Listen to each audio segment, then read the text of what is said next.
The former Bank of England Governor Mervyn King dismantled the SNP's hopes for independence, claiming that Nicola Sturgeon would be forced to impose drastic tax rises if Scotland broke away from the UK. Mervyn King took apart SNP claims about its plans for independence for Scotland, claiming Nicola Sturgeon would be forced to impose drastic tax rises across Scotland. The former Bank of England governor told BBC any questions that the EU would frown upon Scotland for its soaring economic deficit. This followed claims from a senior SNP figure and MSP Fiona Hyslop, who revealed plans to rejoin the EU. Ms. Hyslop told BBC host Chris Mason that the SNP wanted Scotland to rejoin the EU after breaking away from the rest of the UK. She said, "We think the best future for Scotland is inside the EU. They understand Scotland's situation, and we think that's the best prospect for Scotland. It would an economic advantage as well." She denied claims that the SNP would seek to join the euro currency, instead arguing to have an independent Scottish currency. Ms. Hyslop added, "We have a currency. It is called sterling.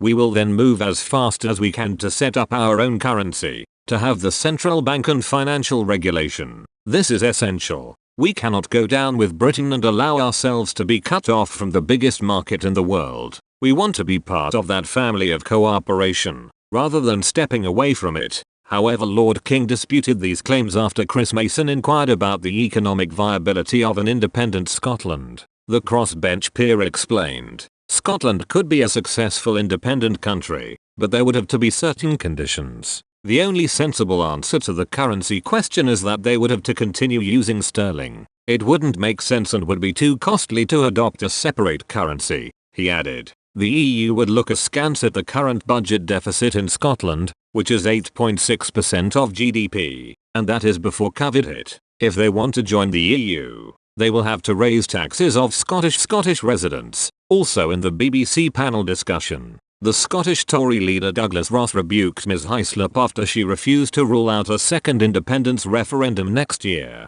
Mr. Ross told BBC's Any Questions that Scottish people will find the idea of a referendum next year galling and appalling at a time when Scotland is battling a pandemic.